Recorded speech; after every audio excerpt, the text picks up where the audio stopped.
Pernah tidak sih kalian membayangkan bagaimana rasanya bekerja sendirian di tengah malam, hanya ditemani suara mesin motor dan angin yang berhembus kencang, lalu tiba-tiba harus mengantar barang ke tempat yang sunyi senyap?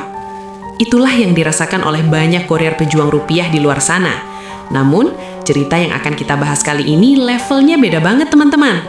Ini bukan soal tersesat biasa, tapi tentang sebuah paket yang ternyata alamat tujuannya adalah tempat peristirahatan terakhir alias liang lahat.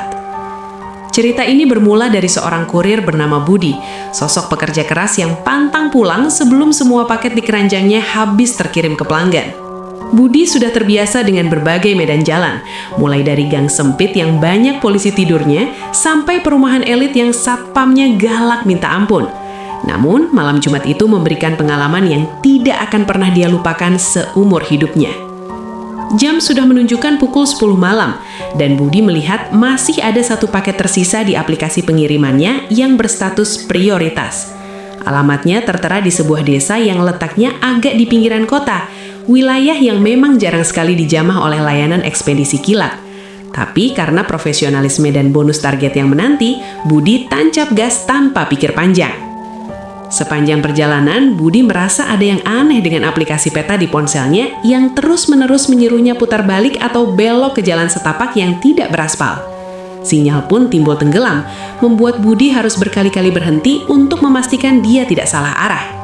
Udara malam itu terasa jauh lebih dingin dari biasanya, menusuk sampai ke tulang, meskipun Budi sudah memakai jaket tebal andalannya.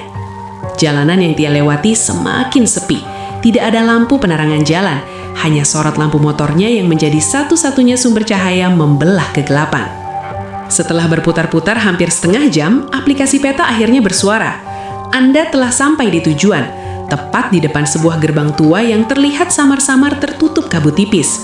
Budi sedikit bingung, karena di peta tertulis ini adalah komplek perumahan, tapi yang dia lihat hanyalah pepohonan besar yang rimbun. Karena tidak ingin membuang waktu, Budi mencoba melihat lebih jeli, dan ternyata ada sebuah rumah joglo kecil yang lampunya menyala remang-remang di balik pepohonan itu. Tanpa rasa curiga yang berlebihan, dia memarkir motornya dan berjalan kaki ke rumah tersebut sambil menenteng paket. Suasana di sekitar rumah itu sangat hening, tidak ada suara jangkrik atau binatang malam lainnya, benar-benar sunyi yang menekan telinga. Budi mengetuk pintu kayu yang terlihat lapuk itu sambil berteriak dengan nada sopan khas kurir, "Permisi, paket."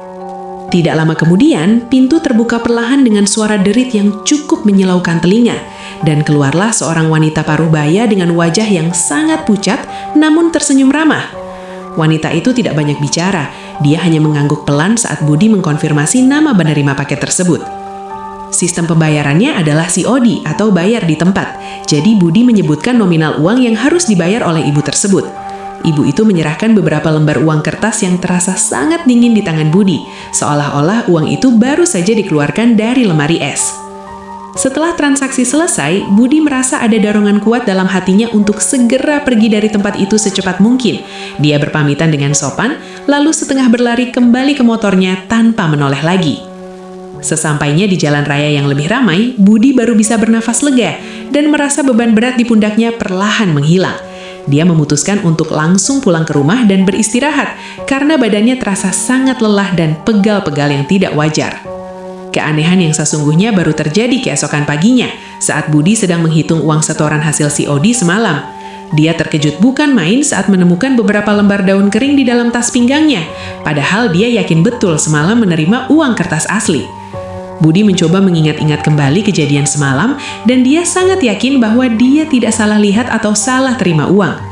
Rasa penasaran bercampur takut mulai menyelimuti pikirannya, apalagi nominal uang yang berubah jadi daun itu cukup besar. Karena tidak ingin dianggap menggelapkan uang perusahaan, Budi memutuskan untuk kembali ke alamat tersebut di siang hari bolong-bolong untuk menagih ulang atau setidaknya memastikan apa yang sebenarnya terjadi. Dia mengajak salah satu teman sesama kurir untuk menemaninya agar tidak merasa sendirian. Mereka berdua menelusuri rute yang sama persis dengan yang dilewati Budi semalam, namun kali ini pemandangannya terlihat sangat berbeda di bawah sinar matahari. Jalan setapak yang semalam terasa panjang dan mencekam, ternyata jaraknya tidak terlalu jauh dari jalan utama.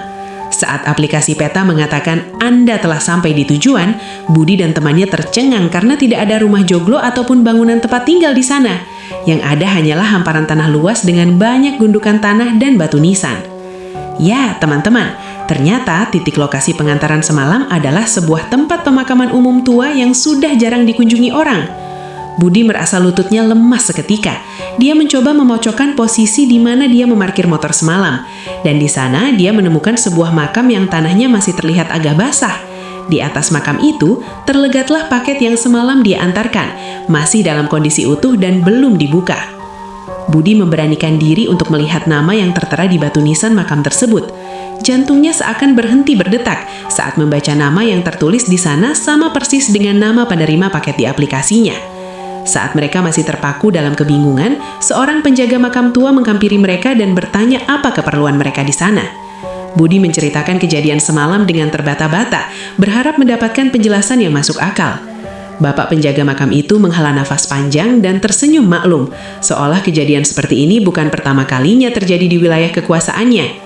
Bapak penjaga makam bercerita bahwa wanita yang dimakamkan di situ memang baru saja meninggal 3 hari yang lalu. Ternyata semasa hidupnya, almarhumah memang sangat gemar berbelanja online dan sering sekali menunggu paket datang. Mungkin ada keinginan atau pesanan yang belum sempat sampai ke tangannya saat dia menghembuskan nafas terakhir, jadi arwahnya masih menunggu. Budi merinding mendengar penjelasan itu, namun di sisi lain dia juga merasa sedikit haru. Ternyata paket yang dia bawa adalah barang yang sangat diinginkan oleh almarhumah semasa hidupnya, mungkin sebuah baju atau perlengkapan yang sudah lama diimpikan. Penjaga makam menyarankan agar paket itu dibiarkan saja di sana atau dibakar sebagai bentuk penghormatan terakhir. Budi memilih untuk mendoakan almarhumah agar tenang di alam sana dan mengikhlaskan uang talangan COD yang berubah menjadi daun itu. Pengalaman ini menjadi pelajaran berharga bagi Budi dan teman-temannya sesama kurir, bahwa dunia kita dan dunia mereka itu berdampingan. Kadang ada hal-hal di luar nalar yang terjadi bukan untuk menakuti, tapi untuk mengingatkan kita akan keberadaan Sang Pencipta. Sejak saat itu, Budi menjadi lebih waspada dan selalu berdoa sebelum berangkat kerja, terutama jika harus mengantar paket ke daerah yang asing. Dia juga tidak pernah lagi memaksakan diri bekerja terlalu larut malam jika perasaannya sudah tidak enak.